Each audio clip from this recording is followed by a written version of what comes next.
جنة القرب فيها ذل الروح بالعشية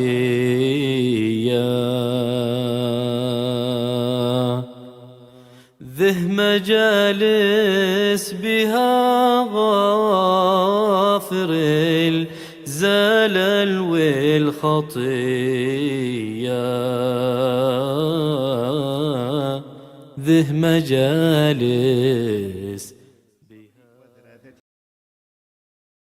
الحمد لله رب العالمين. اللهم صل وسلم على سيدنا محمد وعلى آله وصحبه أجمعين. الله نزل أحسن الحديث كتابا متشابها مثانية تقشعر منه جلود الذين يخشون ربهم ثم تلين جلودهم وقلوبهم إلى ذكر الله ذلك هدى الله يهدي به من يشاء ومن يضلل الله فما له من هاد واذكرن ما يتلى في بيوتكن من آيات الله والحكمة إن الله كان لطيفا خبيرا. الحمد لله رب العالمين وصلى الله على سيدنا محمد وآله وصحبه أجمعين. اللهم إنا نسألك فهم النبيين وحفظ المرسلين وإلهام الملائكة المقربين. اللهم اغننا بالعلم وزينا بالحلم وأكرمنا بالتقوى وجملنا بالعافية. اللهم ارزقنا علما نافعا يوصلنا إليك. اللهم إنا نسألك الهدى والتقى والعفاف والغنى. أما بعد فإن أصدق الحديث كتاب الله وخير الهدي هدي سيدنا محمد صلى الله عليه وآله وسلم وشر الأمور محدثاتها وكل محدثة بدعة وكل بدعة ضلالة وكل ضلالة في النار.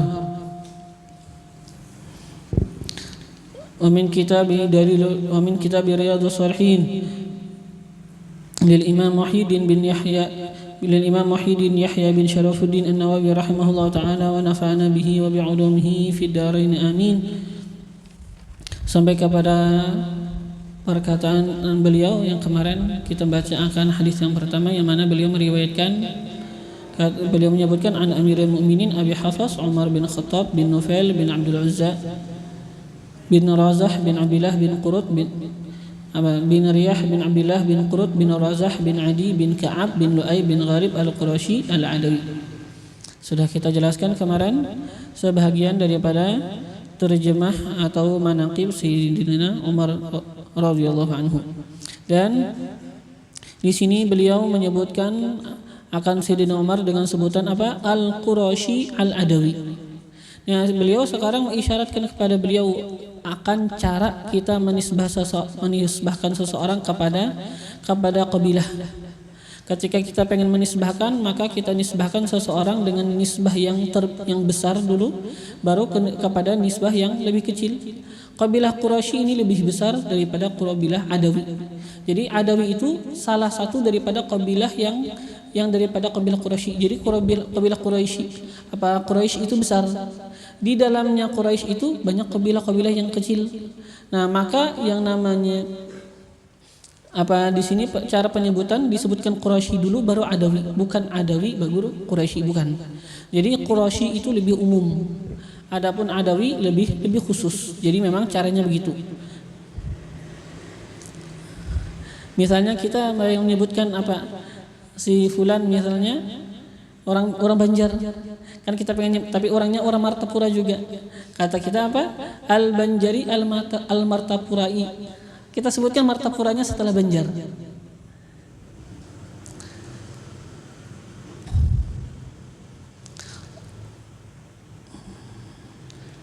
Radhiyallahu anhu qala, beliau mengatakan sami'tu Rasulullah sallallahu alaihi wasallam, aku mendengar akan Rasulullah sallallahu alaihi wasallam yaqul, beliau bersabda, innamal a'mal, hanya saja al-amal, segala amal. Yang mana seperti yang sudah kita isyaratkan kemarin, disebutkan amal masuk juga di dalamnya aqwal, perkataan-perkataan itu masuk di dalam amal. Dan beliau menyebutkan amal supaya enggak masuk di dalamnya situ akan perbuatan hati yang tidak perlu kepada niat. Jadi di sana ada perbuatan-perbuatan hati yang tidak perlu sama niat. Apa perbuatan hati yang tidak perlu niat? Perbuatan hati yang tidak perlu niat seperti tauhid atau seperti mengagungkan Allah. Itu sesuatu yang tidak perlu niat. Itu kan amal hati. Dan juga di antara amal hati yaitu niat sendiri. Niat sendiri. Nah, kita tahu yang namanya niat itu adalah amal hati. Apakah sebelum kita berniat harus berniat untuk niat yang kita niatkan? Berarti kan kalau kan niat itu amal sebenarnya. Niat amal. Nah, tapi ini amal hati ini nggak perlu untuk kita niatkan. Kenapa? Karena kalau kata kita niat itu amal. Terus kita perlu niat sebelum niat. Maka kita datangkan dua niat berarti. Kata kita niat yang pertama ini pun juga kata kita perlu juga niat. Maka kita tambahin lagi niat sebelumnya. Jadi 3 niat. Setelah itu kata kita ini pun juga perlu niat. Maka nanti terus berterusan ada niat. Gak ada habisnya. Jadi kan ketika disebutkan af'al supaya nggak masuk di sana perbuatan hati yang tidak perlu niat, dan juga supaya tidak perlu niat bagi niat. Jadi niat nggak perlu diniatin. Jadi niat pertama niat nggak berhajat kepada niat yang lain. Niat nggak berhajat kepada niat yang lain. Innamal a'mal hanya saja amal bin niat, yaitu dengan niat. Ini innamal a'malu bin niat ada yang mengatakan apa? Innama artinya adalah innama sihhatul a'mal bin niat, hanya saja kesahan amal bin niat dengan niat. Ada juga yang mengatakan apa? Innamal a'malu bin niat ay innama kamalul a'mal bin niat. Hanya saja kesempurnaan amal dengan niat. Jadi ada mengatakan apa? Hanya saja kesahan amal itu dengan niat. Maka dari situ kan wajib yang namanya niat. Ada juga yang mengatakan maksud innamal a'malu binniyat apa? Innama kamalul a'mal binniyat. Hanya saja kesempurnaan amal dengan niat. Maka itu pendapat yang mengatakan gak wajib niat. Kenapa? Karena kata mereka yang dimaksud dengan hadis kesempurnaan aja. Jadi enggak mesti pakai niat. Tapi sebagian mengatakan apa? Innama sihhatul amal, hanya saja kesahan amal. Ada juga mengatakan apa? Memang ini benar-benar innamal amalu binniyat, hanya saja amal dengan niat itu sudah cukup aja. Artinya kalau kita enggak niat itu enggak dihitung amal. Sesuatu yang kita lakukan, salat. Kalau kita lakukan salat enggak niat itu enggak dihitung salat sebenarnya. Memang gak dihitung amal dalam segi pandangan syarak, memang gak dianggap amal. Jadi gak perlu ditakdirkan. Memang ini yang dia lakukan daripada perbuatan salat yang sekarang dilihat salat. Kalau dia gak niat memang gak salat, memang bukan amal sekarang. Memang bukan ada amal. Memang gak ada amal. Secara syarak memang gak ada amal. Jadi ada mengatakan apa tadi? Innamal a'malu binniyat, artinya innama sihhatul amal binniyat. Ada yang mengatakan apa? Innama kamalul a'mal binniyat. Ada juga yang memang innamal a'malu binniyat, memang benar-benar hakikatnya. Memang kita berbicara tentang hakikat, gak ada amal kecuali dengan niat. Kalau gak ada niatnya memang ini gak dihitung amal. Gak dianggap gak dianggap ada. Nah, wa innama likulli mar'im manawa, dan hanya saja likulli mar'im bagi setiap orang manawa apa yang niatkan. Bagi seseorang apa yang niatkan. Apa maksudnya? Artinya bahwasanya bagi seseorang pahala apa yang dia niatkan. Kalau dia melakukan ini, niatnya ini, maka dia dapat pahala daripada yang dia niatkan.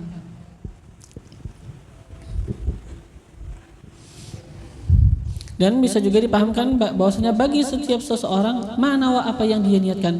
Kalau kita berniat untuk melakukan sesuatu, memang ini benar niat kita itu jujur, Allah akan mempermudah bagi kita untuk melakukan. Karena seperti yang disebutkan apa? Man fataha fi nafsihi baba niyatin salihah fatahallahu alaihi sab'ina baban min abwabit taufiq. Man fataha fi nafsihi, barang siapa membuka fi nafsihi pada dirinya, baba niyatin salihah, akan pintu daripada niat yang saleh. Fatahallahu alaihi sab'ina baban min abwabit taufiq, maka akan membukakan oleh Allah alaihi atasnya sab'ina baban, akan 70 pintu min abwabit taufiq, daripada pintu-pintu taufik. Kita buka satu pintu niat baik, maka Allah memberikan kepada kita, membukakan bagi kita 70 pintu taufik, akan dimudahkan.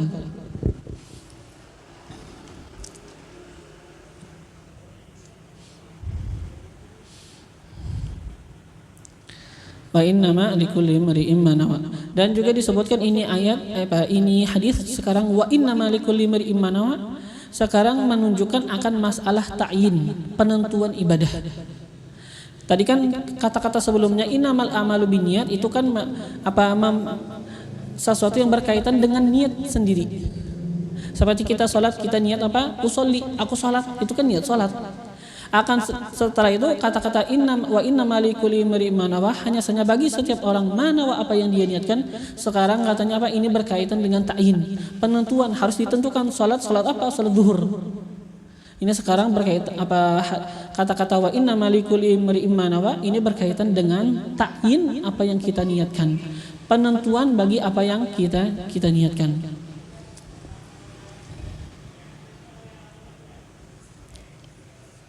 Nah, ini Rasulullah berbicara secara global.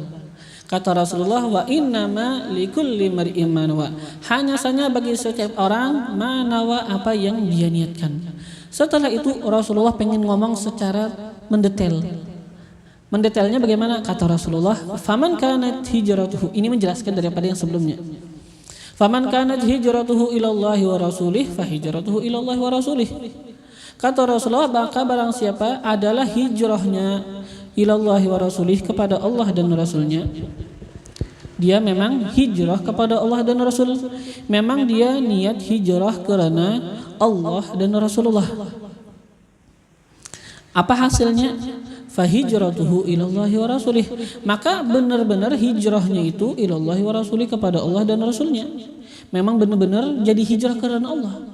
Kalau niatnya memang hijrah karena Allah dan Rasulullah, Allah akan mewujudkan hijrahnya itu memang jadi hijrah kepada Allah dan kepada Rasul.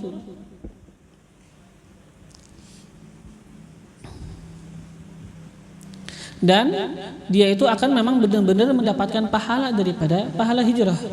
Memang dianggap di sisi Allah dan Rasulullah memang hijrah karena Allah dan Rasulullah sallallahu alaihi wasallam. Dan yang memang seperti apa yang harus kita ketahui dulu, asal makna hijrah itu apa sih? Asal makna hijrah yang memang kan apa? Yang namanya hijrah adalah kita itu meninggalkan apa yang dilarang. Meninggalkan apa yang dilarang itu namanya hijrah. Dari situ Nabi Muhammad SAW bersabda, al-muhajiru man hajara ma nahallahu anhu. Al-muhajir, orang yang berhijrah itu, kata Nabi, man hajara, orang yang meninggalkan ma nahallahu anhu, apa yang Allah tegah, apa yang Allah larang, anhu, daripadanya. Itu yang namanya orang yang berhijrah, orang yang meninggalkan apa yang dilarang oleh Allah.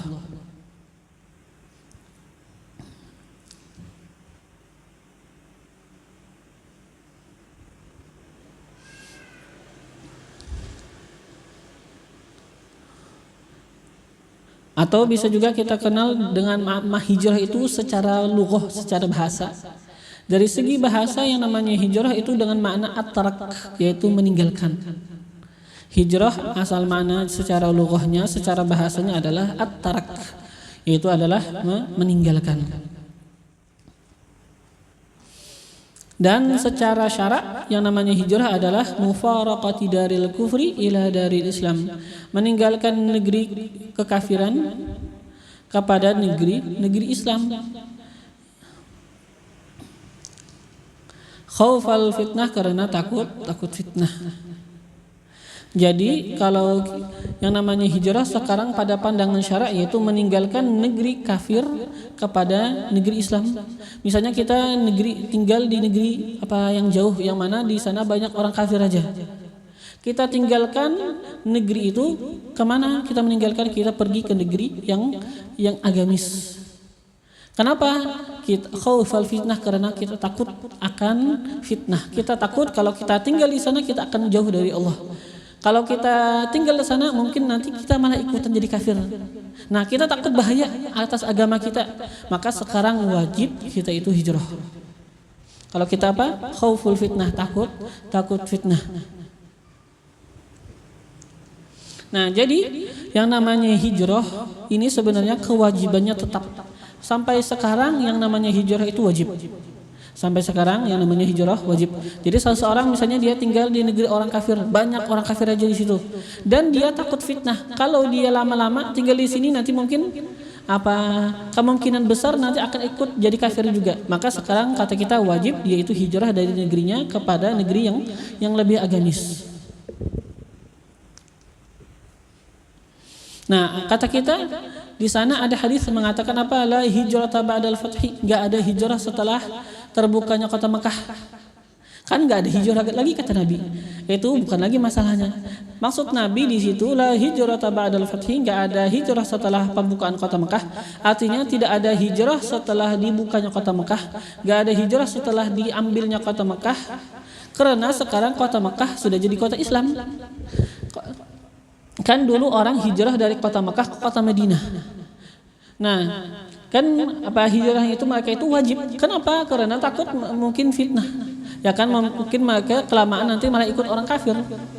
Nah, tapi setelah dibuka kota Mekah, setelah Rasulullah berhasil mengambil kota Mekah, dijadikan kota Mekah kota Islam, maka sekarang nggak wajib lagi mereka itu hijrah dari kota Mekah ke kota Madinah atau ke kota lain yang aman. Nggak wajib lagi dari kota Mekah ke kota Madinah atau ke lainnya. Kenapa? Karena kota Mekah sudah jadi kota Islam. Tapi yang namanya kewajiban hijrah tetap wajib. Kalau sekarang misalnya kita tinggal di tempat negara yang non muslim, yang banyak gak muslimnya, dan kita memang takut akan fitnah, kita takut bahaya atas agama kita, maka sekarang wajib bagi kita hijrah.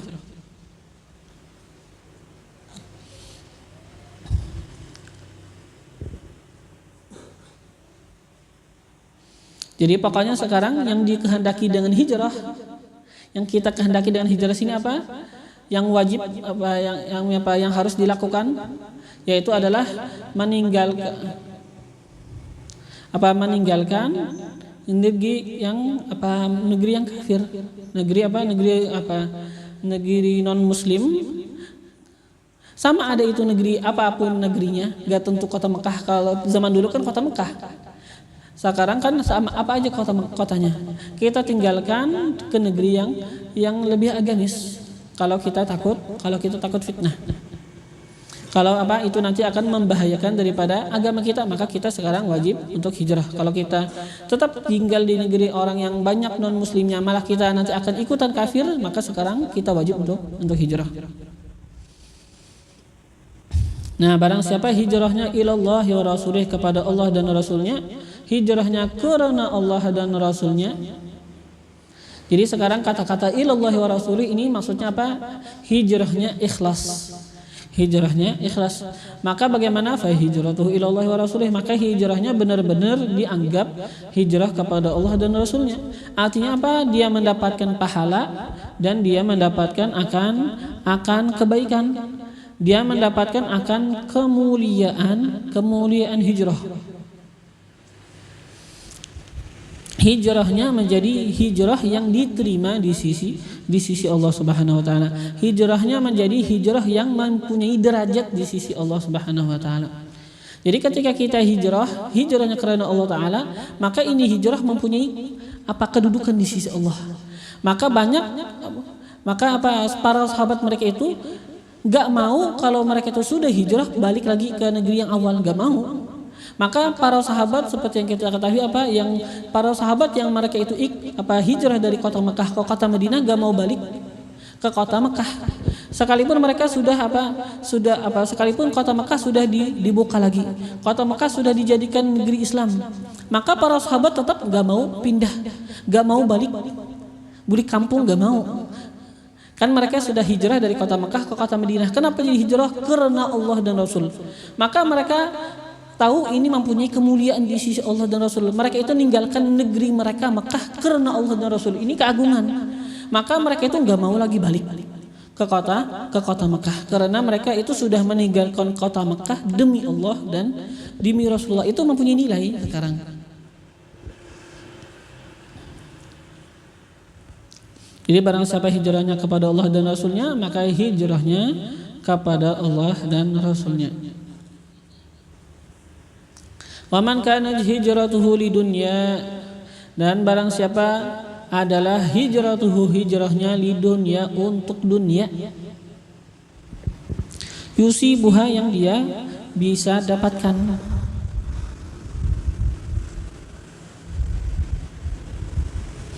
Ini kata-kata hijratuhu lidunya, memang ada mengatakan lidunya karena dunia, memang illat hijrahnya itu karena dunia. Ada juga mengatakan lidunya dengan makna ila dunia, sama seperti kata-kata sebelum ila dunia. Itu makna lidunya, maknanya apa? Ila dunia. Barang siapa hijrahnya kepada dunia, yusibuha yang dia bisa dapatkan. Awi mar'atin, atau hijrahnya itu karena perempuan. Yankihuha yang dia ingin menikahinya. Ya mar'atin yankihuha yang dia ingin menikahinya. Nah, niatnya hijrah, kenapa jadi hijrah? Kata dia, ya pengen mendapatkan dunia. Pengen dagang lebih enak. Atau karena ada perempuan yang dia inginkan hijrah, maka dia pengen hijrah juga supaya bisa nikah sama itu perempuan. Nah, apa kata Rasul? Fahijratuhu, maka hijrahnya ila ma hajara ilaih, kepada apa yang hajara dia itu berhijrah ilaihi kepadanya.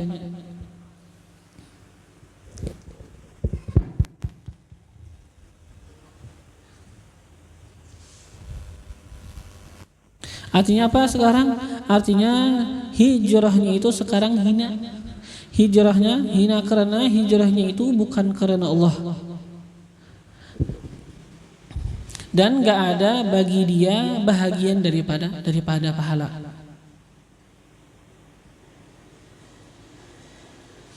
Kenapa sekarang hijrahnya itu kata kita apa menjadi hina? Karena dia sekarang ketika hijrah dari kota Mekah ke kota Madinah, dia itu kan menampakkan bahwasanya dia itu hijrah karena Allah. Orang kira dia itu hijrah karena Allah. Ternyata malah sebaliknya, bukan karena Allah dan Rasulullah. Itu hinanya. Sisi hinanya mana? Sisi hinanya karena dia menyembunyikan sesuatu dan menampakkan sesuatu yang lain. Itu sisi hinanya. Jadi barang siapa hijrah karena dunia atau karena perempuan, maka hijrahnya kepada apa yang dia berhijrah kepadanya. Artinya apa? Hijrahnya itu menjadi hijrah yang enggak mulia. Hijrahnya itu enggak ada pahalanya. Dan ini hijrah, kenapa dianggap hijrahnya itu enggak mulia? Dianggap hijrah sekarang ini sesuatu yang hina. Hinanya itu karena dia itu menampakkan bahwasanya dia melakukan karena Allah, ternyata malah enggak. Kan bahasanya apa? Dua muka. Ini yang hinanya karena dia dua muka. Kan nampaknya begini, sebenarnya bukan begitu. Bukan begini. Kan bahasanya itu ada pemalsuan. Ada pemalsuan. Nah, sesuatu yang palsu enggak mulia. Enggak bagus. Muttafaqun ala sihhati, disepakati atas kesahannya. Rawahu, meriwayatkan akannya imama al-muhaditsin, dua imam al-muhaditsin daripada para imam-imam hadis.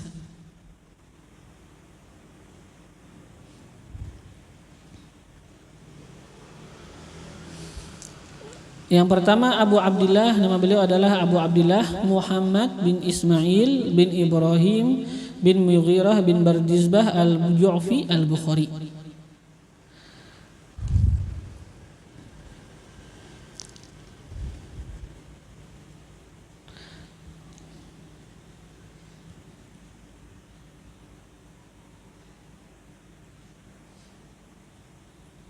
Dikatakan sebenarnya adalah berdisbah.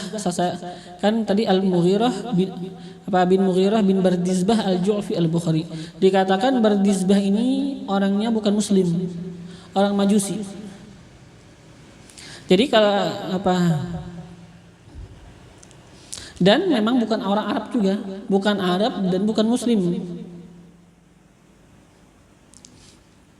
Dan yang masuk Islam itu siapa? Anaknya nanti, Mughirah. Jadi disebutkan di sana di negeri Bukhara ada seorang pemimpin yang mana dia itu dikenal dengan sebutan Al-Yamani Al-Ju'fi. Ada seorang pemimpin pejabat yang dikenal dengan sebutan Al-Yamani Al-Ju'fi. Nah, maka manakala berislam Mughirah bin Syu'bah, anaknya berdisbah yaitu Mughirah berislam atas tangannya Al-Yaman Al-Ju'fi. Maka dari situlah disebut dengan sebutan Al-Bukhari Al-Ju'fi. Disebut Al-Bukhari Al-Ju'fi. Jadi sebenarnya Imam Bukhari bukan daripada kabilah Ju'fi, bukan. Tapi kakek beliau yang bernama Mughirah berislam atas seorang pemimpin yang mana ini pemimpin dikenal dengan sebutan Al-Yamani Al-Ju'fi.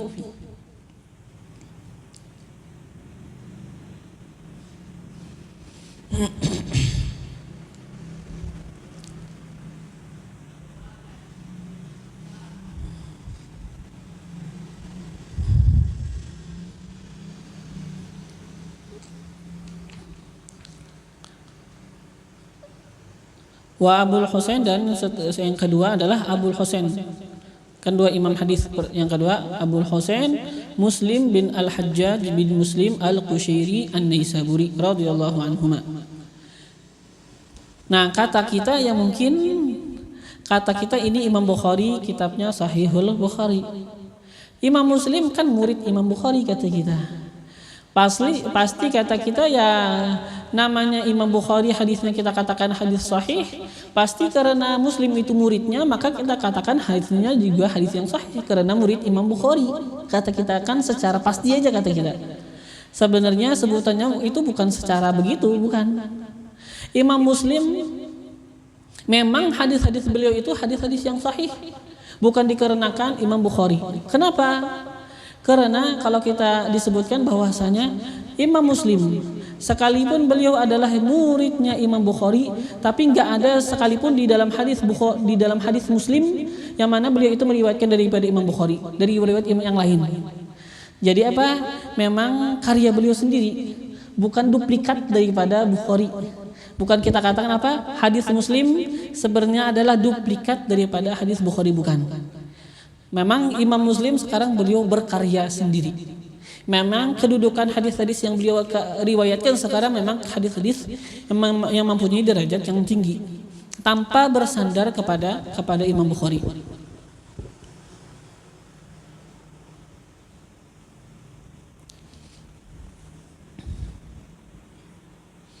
Dan yang seperti kita ketahui ini sekarang kitab Imam Bukhari dan Imam Muslim adalah sepaling sahih kitab setelah Al-Quran. Kata kita Imam Syafi'i bilang, kata Imam Syafi'i la a'lamu kitaban ba'da kitabillah asahhu min Muwatta Malik. Kata kita Imam Syafi'i bilang la a'lam, aku enggak tahu, kata Imam Syafi'i, kitaban akan sebuah kitab ba'da kitabillah, setelah kitabullah, setelah Al-Quran, asahhu yang lebih sahih min Muwatta Malik, daripada kitab Muwatta karangan Imam Malik. Kata Imam Syafi'i aku enggak tahu kitab yang lebih sahih setelah Al-Quran melebihi Muwatta. Berarti kata kita Muwatta lebih sahih dibandingkan Bukhari dan Muslim. Jawabannya Jawabannya tetap yang lebih sahih adalah Bukhari dan Muslim. Setelah Al-Quran langsung Bukhari Muslim. Kenapa? Ini Imam Syafi'i kata kita, beliau bilang aku enggak tahu kitab yang lebih sahih setelah Al-Quran dibandingkan Muwatta bin Malik, karena memang ketika itu enggak ada Sahih Bukhari dan Sahih Muslim. Di zaman Imam Syafi'i memang belum ada kitab Sahih Bukhari dan Sahih Muslim. Kalau ada ya Imam Syafi'i akan bilang yang paling sahih Bukhari dan Muslim juga. Ya kan? Tapi ketika zaman Imam Syafi'i belum ada.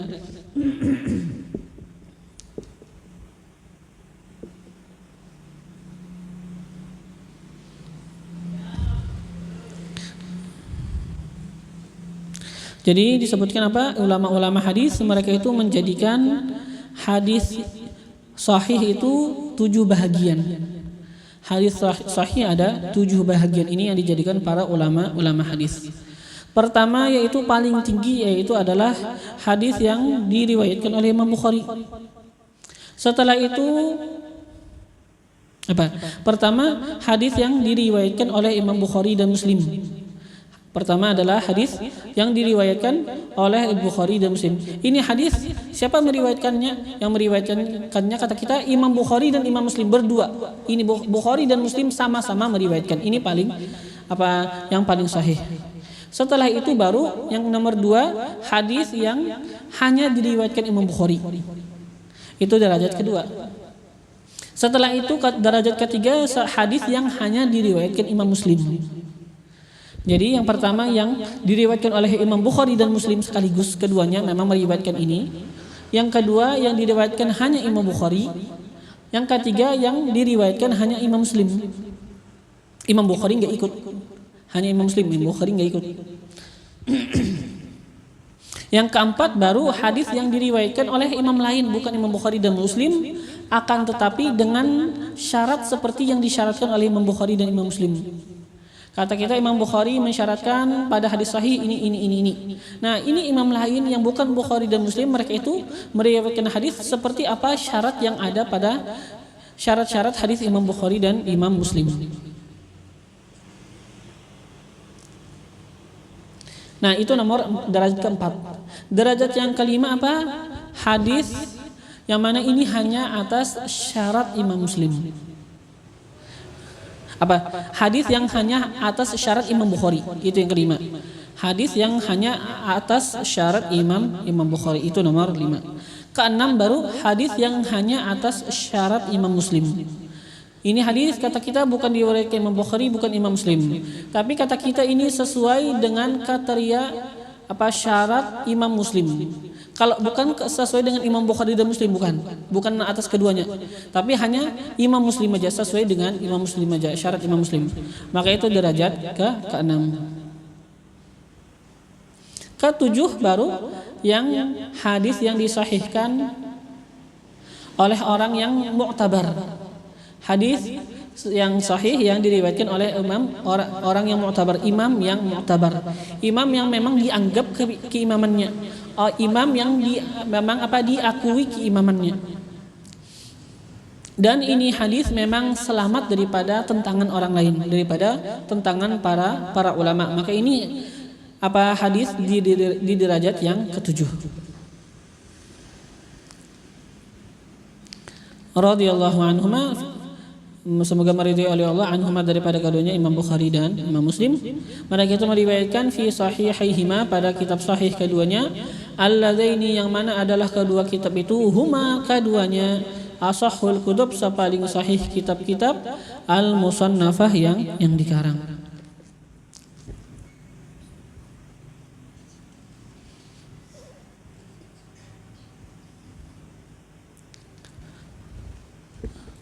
Ya sampai sini dulu. Ya kita lanjutkan dengan pelajaran sirah.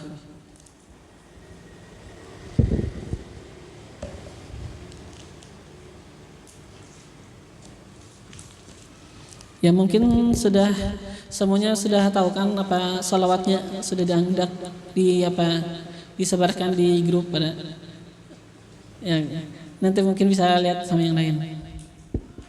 اللهم صل وأفضل صلواتك على أسعد مخلوقاتك سيدنا محمد وعلى آله وصحبه وسلم عدد معلوماتك ومداد كلماتك كلما ذكرك وذكره الذاكرون وغفل عن ذكرك وذكره الغافلون. اللهم صل أفضل صلواتك على أسعد مخلوقاتك سيدنا محمد وعلى آله وصحبه وسلم عدد معلوماتك ومداد كلماتك كلما ذكرك وذكره الذاكرون وغفل عن ذكرك وذكره الغافلون. اللهم صل أفضل صلواتك على أسعد مخلوقاتك سيدنا محمد وعلى آله وصحبه وسلم عدد معلوماتك ومداد كلماتك كلما ذكرك وذكره الذاكرون وغفل عن ذكرك وذكره الغافلون.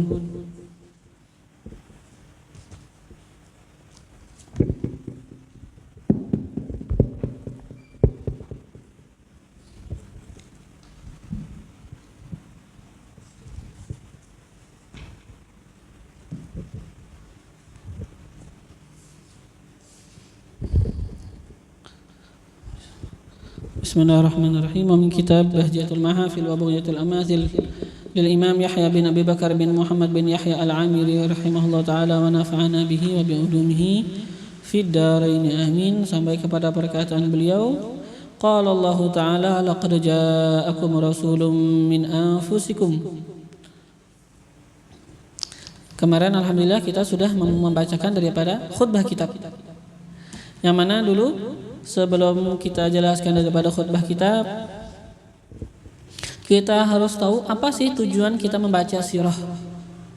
Tujuan membaca sirah, disebutkan bahwasanya yang namanya tujuan daripada pembacaan sirah supaya tergambar bagi kita orang muslim hakikat Islam. Kan kita tahu belajar ilmu hadis, belajar tafsir, belajar ini, kita tahu Islam secara apa materi.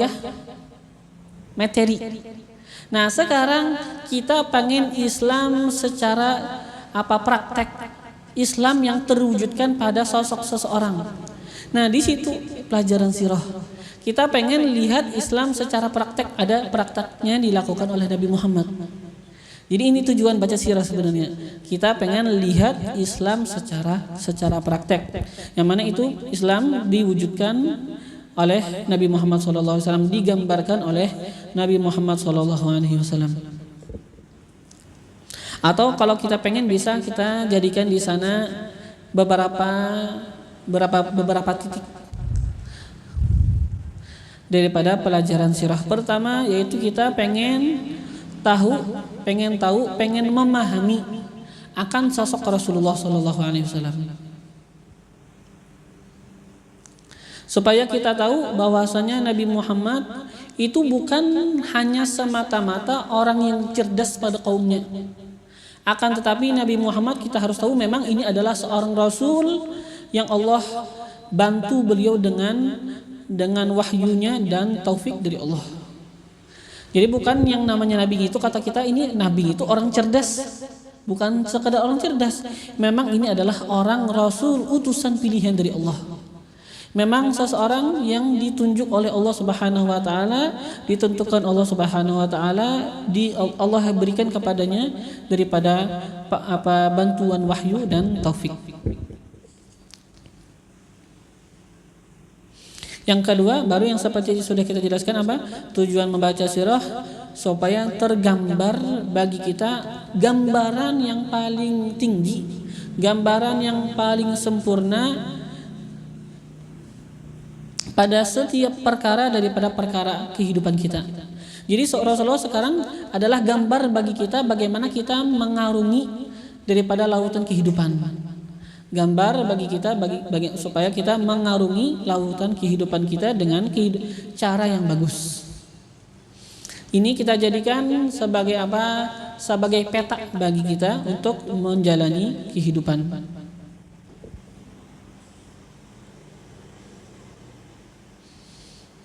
Itu tujuan yang kedua. Yang ketiga, kita mempelajari sirah untuk kita mendapatkan pada perjalanan kehidupan Nabi sesuatu yang bisa membantu kita memaham Al-Quran, dan sesuatu yang membantu kita untuk merasakan daripada makna Al-Quran, merasakan daripada tujuan-tujuan Al-Quran. Nah, kita bisa memaham Al-Quran, kita bisa merasakan apa yang dikehendaki daripada Al-Quran, kita merasakan apa tujuan Al-Quran, itu kita bisa ketahui semuanya dengan memahami sejarah Rasulullah SAW. Karena apa? Karena bahwasanya kebanyakan daripada ayat-ayat suci Al-Quran itu sebenarnya ditafsirkan oleh cerita-cerita yang terjadi pada kehidupan Nabi. Jadi kehidupan Nabi itu sudah mentafsirkan bagi Al-Quran. Kebanyakan ayat suci Al-Quran ditafsirkan oleh kehidupan Rasulullah. Jadi dengan Al-Quran kita bisa memaham, dengan sirah kita memaham akan Al-Quran. Sikap-sikap Rasulullah itu semuanya tafsir bagi Al-Quran. Sikap Rasulullah, pola hidup Rasulullah itu mentafsirkan bagi Al-Quran. Kejadian-kejadian yang terhadap Rasulullah itu mentafsirkan bagi Al-Quran. Dan setelah itu tujuan yang keempat lagi ada tujuannya apa? Tujuan daripada membaca sirah untuk terkumpul bagi seorang muslim ukuran yang paling besar daripada wawasan, supaya menambah wawasan kita. Kita perlu wawasan sejarah itu penambah daripada wawasan kehidupan seseorang.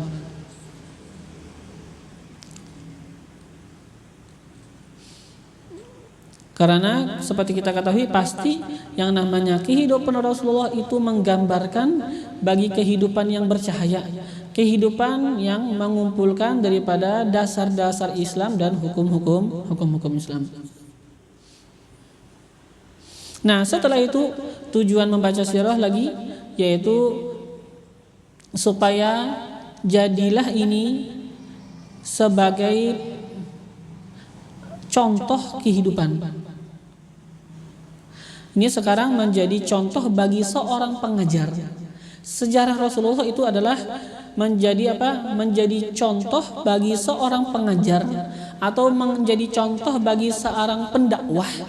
Bagaimana cara mendidik dan bagaimana cara mengajar orang. Yang mana misalnya kita berdakwah, misalnya ya kita ngajar ya capek, ternyata misalnya nggak diterima orang. Tapi kita tahu bagaimana Rasulullah malah sampai dilemparin dengan batu. Perjuangan Rasulullah luar biasa dalam dakwah beliau. Nah, sekarang ini jadi contoh bagi kita. Rasulullah contoh bagi para pengajar dan para pendakwah bagaimana cara mengajar dan bagaimana cara untuk kita itu mendidik orang lain. Bahkan bukan hanya itu saja. Ini sekarang Rasulullah menjadi contoh bagi seseorang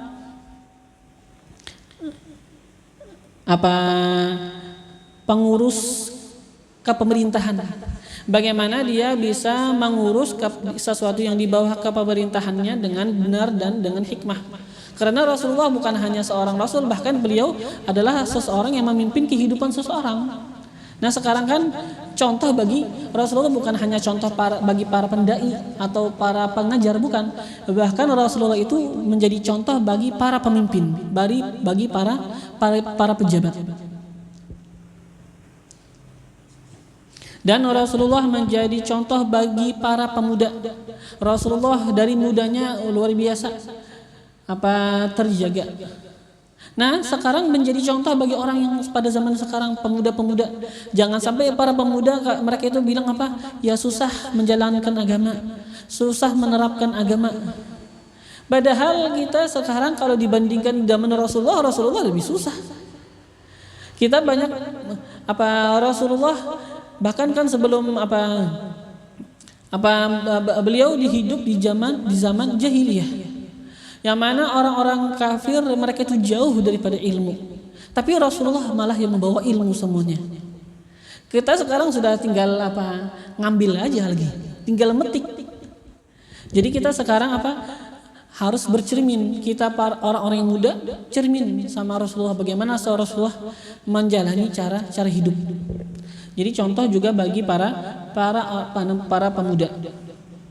Dan Rasulullah juga contoh suri tauladan bagi para suami, bagaimana mendidik istri. Jadi Allah luar biasa, Allah menjadikan Rasulullah memang dari kalangan manusia supaya kita bisa niru Rasulullah. Rasulullah contoh yang terbaik bagi suami. Gak ada suami yang lebih baik kepada istrinya dibandingkan Rasulullah kepada istri beliau.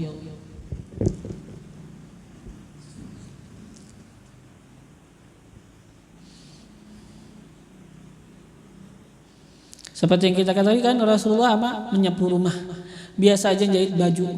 Kalau sendal beliau rusak, beliau benerin sendiri. Luar biasa ini. Contoh yang terbaik bagi para suami.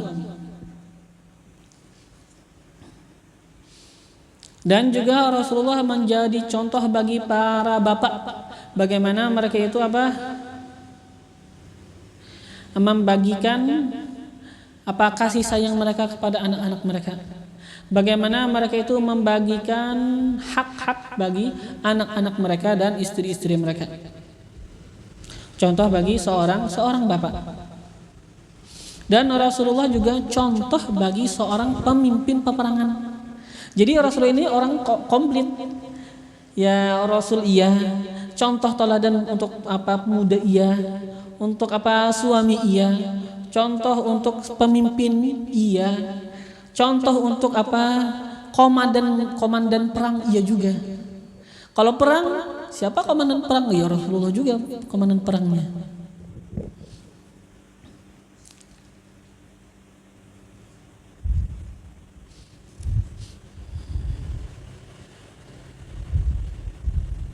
Dan Rasulullah menjadi contoh bagi seseorang muslim, bagaimana muslim itu bisa menjalankan dengan stabil di antara ibadah dan kehidupannya secara umum. Kita kan mempunyai kehidupan. Kita ada yang namanya kehidupan kita, kehidupan ibadah kita sholat, ibadah kita yang lain-lain, dan juga bagaimana cara muamalah kita, bergaulnya kita dengan orang lain. Kan kita harus seimbangkan, bukan hanya orang dia ibadah aja nggak peduli lagi sama orang lain, kan salah juga. Dia sholat aja nggak tahu orang lain sekarang orang kampungnya semuanya maksiat, nggak peduli dia, nggak ada negur orang lain, kan nggak benar. Kita nggak cukup hanya ibadah, kita harus juga peduli orang lain, bagaimana orang lain. Bukan juga seseorang hanya hidup sama orang lain, duduk sama orang lain sehingga lupa sama ibadahnya, juga bisa juga. Jadi kita kan harus tengah-tengah. Kehidupan kita sama masyarakat bagus, bermasyarakat bagus, dan ibadah kita di hadapan Allah juga bagus. Nah Rasulullah contoh bagi kita, bagi seluruh muslim untuk melaksanakan ini. Jadi tujuan membaca sejarah itu luar biasa banyak.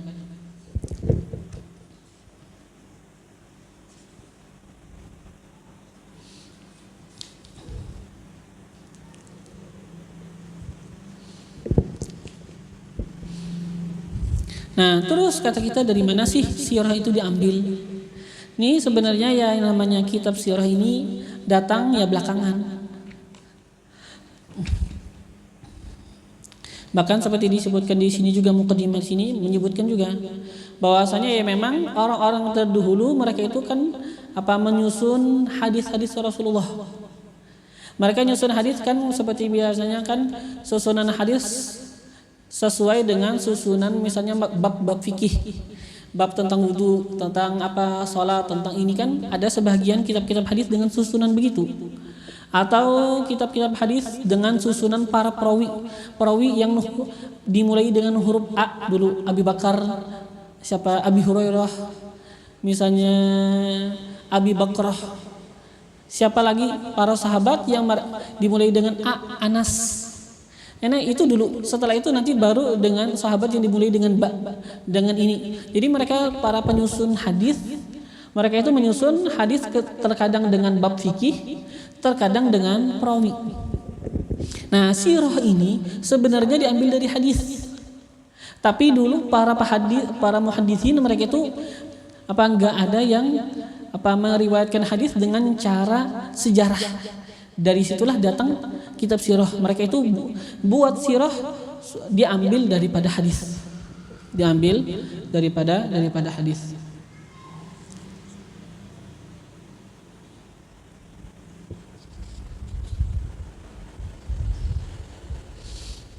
Jadi sirah diambil pertama dulu dari Al-Quran.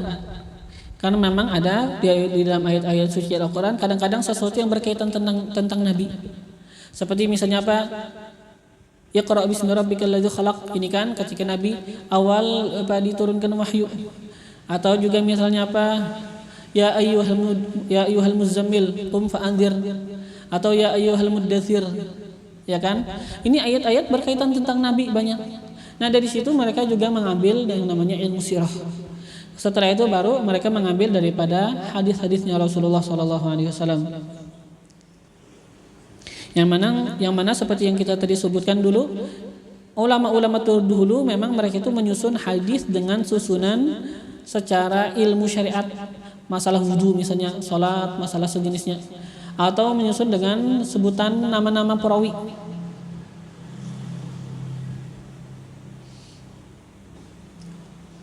Tapi sekarang ini hadis sirah ini bagaikan hadis. Tapi sudah diambil secara intisari-intisarinya.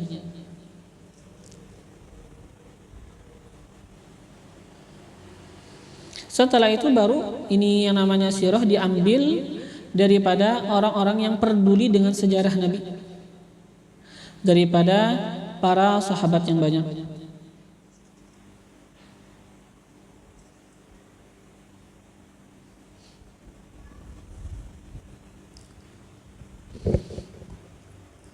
Jadi yang namanya belajar sirah ya sesuatu yang sangatlah penting, sesuatu yang sangatlah mulia. Supaya Supaya kita dekat sama Nabi, supaya kita bisa niru Nabi. Itu kan tujuan agama. Tujuan agama untuk apa? Supaya kita hidup sesuai sama Nabi Muhammad SAW. Ini tujuan agama. Jadi yang namanya sejarah adalah sesuatu yang penting. Bahkan penting kita sebenarnya ketika kita hidup. Apapun yang kita lakukan, kita tahu kata kita ini ada hubungan sama Nabi. Nabi pernah juga kayak gini. Kita harus ada apa yang kita lihat atau yang kita lakukan. Ini coba pikirin ada nggak pernah terjadi di zaman Nabi yang semisal ini. Jadi kita lakukan sesuatu semuanya pasti ada kaitan kita dengan Nabi. Yang kita lakukan pasti kita ambil dari Nabi. Itu yang kita usahakan. Kita mempunyai dasar pada kehidupan kita. Kita mempunyai contoh yang selalu tercermin di dalam pikiran kita.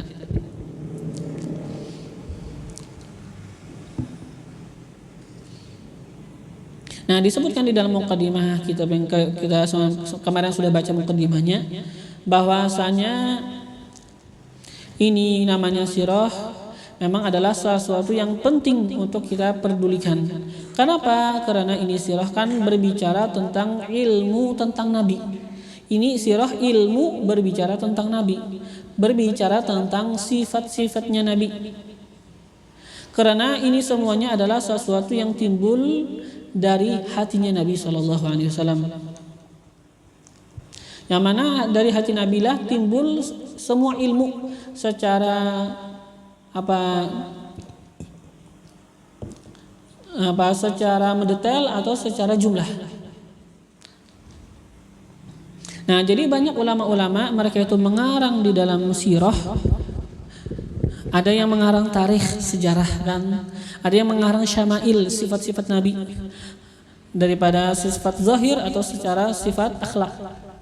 Ada juga mereka yang mengarang-arang menyusun daripada perkataan-perkataan Nabi atau perbuatan-perbuatan Nabi. Dan selainnya banyak yang mengumpulkan kitab berkaitan dengan Nabi. Nah, kata beliau di sana ada orang yang banyak, ada menyebutkan misalnya mengarang kitab tebal. Ada yang menyebutkan sedikit aja, mukil bahasanya. Ada yang muktir, ada yang mukil. Tapi ketika kita sebutkan ada yang mukil, artinya menyebutkan sedikit saja, mungkin ngarang kitab tipis saja. Atau ada yang muktir, menyebutkan tebal, luas. Tapi semuanya nggak ada yang kata beliau yang namanya muqassir, nggak ada yang lalai. Gak masalah pengen ngarang yang tipis, yang tebal, tapi pokoknya bagus kalau kita ngarang sejarah tentang Nabi Muhammad SAW.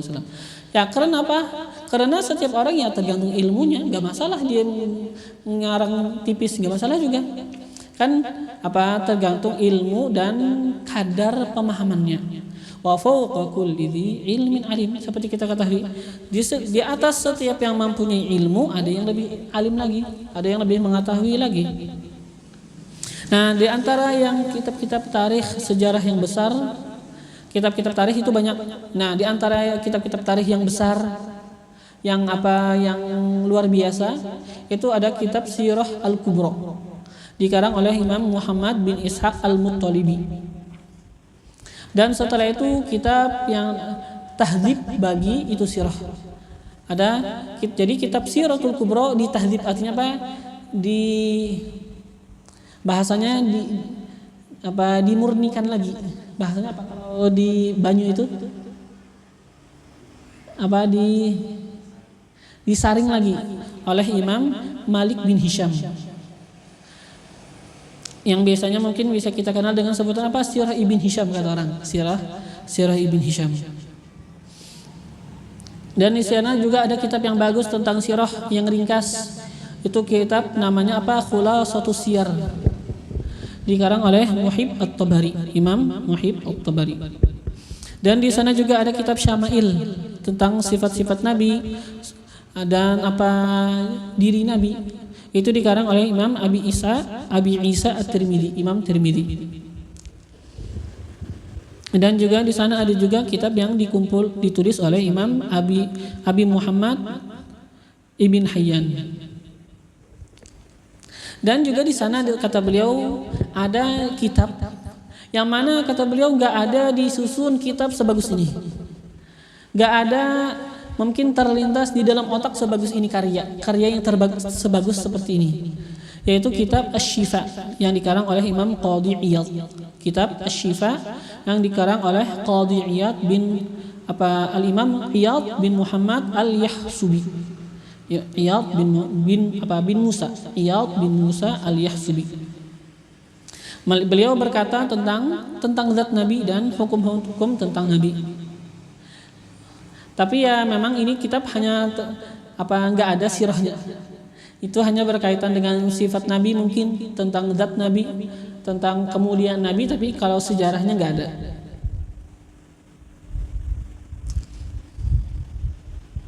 Nah, karena aku sudah lihat orang, kata beliau, kaum mereka itu aku lihat manusia mereka itu pada cinta sama Nabi. Dan aku melihat mereka itu mengharapkan manfaat nantinya pada hari kiamat. Dan aku mendengar juga hadis Nabi menyebutkan ni'matani maghbunun fihi makatsirun minan nas as-sihah wal faragh. Dua nikmat yang mana tertipu pada kedua nikmat itu oleh kebanyakan manusia. Pertama nikmat sehat, yang kedua nikmat waktu luang. Nah, kata beliau, maksud beliau sekarang apa? Aku punya sehat, punya waktu luang. Aku lihat orang cinta sama Nabi. Aku lihat semuanya mengharapkan nanti sama Nabi mendapatkan manfaat pada hari kiamat. Nah, sekarang aku pengen juga ngarang kitab sirah, kata beliau. Aku pengen juga dari itu mengarang kitab sirah. Aku segera langsung mengumpulkan kitab yang ringkas yang berkaitan tentang Nabi. Yang mana kitab yang beliau ini karang, kata beliau tersimpul padanya tiga bahagian. Bahagian yang pertama pada ringkasan sejarah Rasulullah SAW dari mulai dilahirkan Nabi sampai wafatnya Nabi dan sesuatu yang berkaitan dengan yang demikian itu. Di sana nanti aku akan sebutkan 6 bab, kata beliau. Sudah kita bacakan kemarin, ada bab syaraf nasab dan seterusnya ada 6 bab. Itu bahagian pertama. Bahagian yang kedua pada nama-nama Nabi yang mulia. Dan bagaimana ciptaannya Nabi, bagaimana Allah menciptakan Nabi Muhammad. Artinya bagaimana tubuhnya Nabi, bagaimana ketampanan Nabi dan semuanya. Dan kekhususan Nabi, khususiyat Nabi dan mukjizatnya Nabi. Nah, di situ kata beliau akan menyebutkan apa? 4 bab. Itu yang bagian kedua. Bagian yang ketiga yaitu beliau akan menyebutkan tentang syama'il, sifat-sifat akhlak. Ada juga, tapi ya mungkin nanti syama'il itu kan kadang ya berkaitan juga sedikit dengan perilaku kehidupan juga. Atau kadang-kadang ada juga berkaitan dengan sifat-sifat secara zahir juga.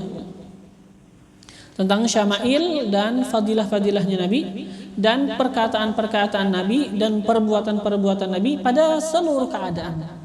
Itu nanti pada bagian yang ketiga. Nah, ini bagian yang ketiga, di sana ada 3 bab juga. Tentang adab nanti, tentang akhlak dan tetap tentang syama'il Nabi yang biasanya ada pada ibadat yang berulang-ulang. Nah, setelah itu beliau menyebutkan juga nanti beliau akan akhiri dengan bab yang mengumpulkan tentang fadilah Ahlul Bait. Setelah itu beliau akan tutup dengan fadilah bersalawat dan mengucapkan salam atas Nabi SAW. Dan beliau sudahi mukadimah beliau dengan sebutan apa? Wa hasbi wa ni'mal wakil wa ni'mal maula wa ni'man nasir. Artinya apa? Allah cukup bagiku Allah yang akan menolong bagi apa yang aku lakukan. Dan Allah sebaik-baik wakil yang aku serahkan semua urusanku kepadanya. Wa ni'mal maula wa ni'man nasir, dan Allah senikmat-nikmat yang menolong dan yang membela. Al-babul awal seperti yang sudah kemarin kita baca, bab yang pertama fi syarafi nasabih wa mahtadihi wa ma mahadallahu lahu minal fadail qabla wujudih wa fadli baladi wafatihi wa maulidihi wa adadi abaihi min ladunhu ila Adam sallallahu alaihi wasallam. Pada kemuliaan nasabnya Nabi dan asalnya Nabi dan apa yang Allah siapkan baginya Nabi daripada fadilah-fadilah, keunggulan-keunggulan sebelum terwujudnya Nabi. Jadi sebelum Nabi terwujudkan di permukaan bumi, Allah sudah berikan kemuliaan bagi Nabi. Banyak sesuatu yang terjadi sebelum wafat lahirnya Nabi yang menunjukkan akan kemuliaan Nabi yang akan terlahir. Dan juga beliau menyebutkan fadilah 2 negeri wafatnya Nabi dan negeri lahirnya Nabi. Dan beliau akan menyebutkan bilangan ayah-ayahnya Nabi, hitungan ayah-ayahnya Nabi dari Nabi sampai kepada Nabi Allah Adam alaihissalam. Qala Allah Ta'ala, berfirman Allah Subhanahu wa taala, laqad ja'akum rasulun min anfusikum. Laqad ja'akum, sungguh datang akan kalian rasulun, seorang rasul, min anfusikum, dari kalangan kalian. Dari kalangan kalian, dari Arab, daripada keturunan Nabi Allah Ismail alaihissalam. Ini bacaan anfusikum. Tapi ada bacaan yang lain anfasikum, pakai fathah fa-nya. Ada anfusikum fathah fa-nya dhammah, ada anfasikum fa-nya fathah. Quri'a bi dhammil fa, dibaca dengan dhammah fa, wa fathiha, dan fathahnya fa. Wa kilahuma, dan keduanya sama, ada fa-nya itu dhammah atau fathah. Mutadamminan, mengandung, li fadilati nasabih, bagi kemuliaan, bagi keunggulan nasabihi, nasabnya Nabi. Jalur keturunannya Nabi. Amma qira'atud dhammi, adapun bacaan dhammah, anfusikum. Faqala al-mufassirun, maka mengatakan oleh ulama-ulama tafsir, lam yakun fil Arab, enggak ada fil Arab, pada suku Arab, qabilatun, sebuah qabilah apapun, illa, kecuali, walaha, dan baginya itu qabilah, ala Rasulillah, atas Rasulillah sallallahu alaihi wasallam, wiladah, hubungan kelahiran, hubungan nasab, au qarabatun, atau hubungan kekerabatan. Pasti ada hubungan kelahiran, hubungan nasab, atau hubungan kekerabatan. Semua kabilah Arab pasti ada hubungan sama Nabi. Nah, wa alaihi, dan atas ini perkataan Sidin Abbas. Perkataan Sidin Abbas, perkataan kebanyakan mufassir. Artinya kan seluruh kabilah Arab pasti ada hubungan sama Nabi. Atas ini Hamalah menjadikan Ibnu Abbas oleh Imam Ibnu Abbas sepupunya Nabi kan, Ibnu Abbas radhiyallahu anhuma, semoga meridhai oleh Allah daripada Sayyidina Abbas dan ayah beliau. Semoga meridhai oleh Allah daripada Sayyidina Abdullah bin Abbas dan ayah beliau Abbas. Nah, beliau menjadikan qaulahu ta'ala akan firman Allah Ta'ala illal mawaddata fil qurba. Kan ini ayat di dalam ayat suci Al-Qur'an. Qul la as'alukum alaihi ajran illal mawaddata fil qurba. Katakan wahai Nabi, kekasihku Nabi Muhammad, la as'alukum, aku enggak minta sama kalian alaihi atas apa yang aku sampaikan daripada dakwah, ajra akan pahala. Akan pahala, ajra akan upahan. Ajra akan upahan. Katakan kepada masyarakat, aku sekarang ngajak kalian kepada agama Islam, kepada kebaikan. Aku enggak mengharapkan akan yang namanya upahan dari kalian, enggak. Illal mawaddata fil qurba, kecuali al mawaddata fil qurba, aku meminta kepada kalian al mawaddah, kasih sayang, fil qurba, pada kekerabatan. Apa maksudnya? Artinya aku ini kerabat kalian. Maksudnya apa? Aku kerabat kalian. Aku minta sama kalian untuk kalian itu supaya kasih sayang aja sama aku, supaya bagus aja sama aku. Aku nggak minta sama kalian apa? Sama kalian untuk kalian itu misalnya harus membayar, mengganjar aku atas aku itu mendawahin kalian, enggak. Aku minta kalian itu bersikap baik, ada kasih sayang aja sama aku, keluarga kalian sendiri. Karena memang semua orang Arab ketika itu kerabat Rasulullah. Semua kabilah pasti ada hubungannya sama Rasulullah. Itu makna mawaddata fil qurba. Nah, ini mungkin kita perhatikan kan kata kita, kok Nabi bilang aku nggak minta kepada kalian akan ganjaran. Illa, kecuali berarti minta ganjaran dong. Enggak. Kenapa? Karena illal mawaddata fil qurba ini istisnanya munqati'. Istisnanya bukan muttasil. Yang namanya mawaddata fil qurba ini sekarang bukan tujuan Rasulullah ini menjadi ganjaran, bukan. Aku enggak minta kepada kalian ganjaran, enggak, kata Rasulullah. Aku hanya minta. Nah, jadi illa di sini bisa kita artikan lakin, dengan artian lakin. Akan tetapi aku minta sama kalian bukan ganjaran. Aku minta sama kalian kasih sayang dari yang mana kita memang ada mempunyai hubungan kekerabatan, kata Rasulullah. Jadi ini bukan berarti Rasulullah minta ganjaran, bukan. Ini sebenarnya bukan ganjaran. Jadi sudah kita artikan illa itu bisa kita artikan dengan kata artian lakin. Aku nggak minta ganjaran. Akan tapi aku ada permintaan tapi bukan ganjaran ini. Aku minta sama kalian permohonan ini sekarang. Minta kepada kalian kasih sayang kepada aku yang mana aku adalah kerabat kalian. Itu diantara artian illal mawaddata fil qurba. Karena setiap kabilah ada hubungan sama Rasulullah, ada hubungan kekerabatan sama Rasulullah.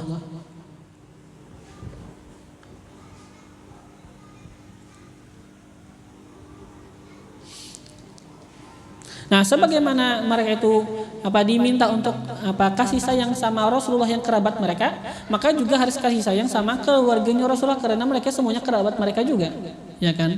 Semuanya kerabat mereka juga.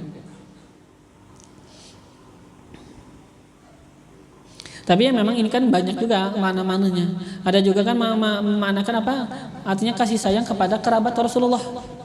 Rasulullah nggak minta sama kita ganjaran, akan tapi yang di Rasulullah minta sama kita untuk kita itu kasih sayang sama kerabat beliau, keluarga beliau. Maka kita kan kasih sayang mencintai ahlul bait, keturunan Rasulullah. Ada juga mengatakan mawaddata fil qurba. Qurba itu siapa? Maksud qurba? Qurba itu artinya kan orang-orang yang dekat, artinya dekat sama Allah. Jadi aku Rasulullah nggak minta sama kalian ganjaran, tapi aku minta sama kalian baik-baik sama orang-orang yang saleh, baik-baik sama orang-orang aulia yang dekat sama Allah. Itu diantaranya juga, diantara daripada mana illal mawaddata fil qurba.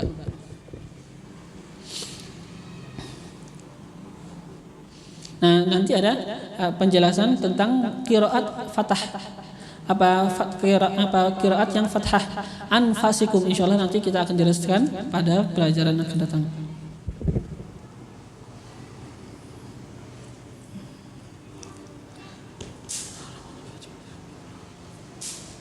وإلى حضرة النبي صلى الله عليه وآله وصحبه وسلم الفاتحة.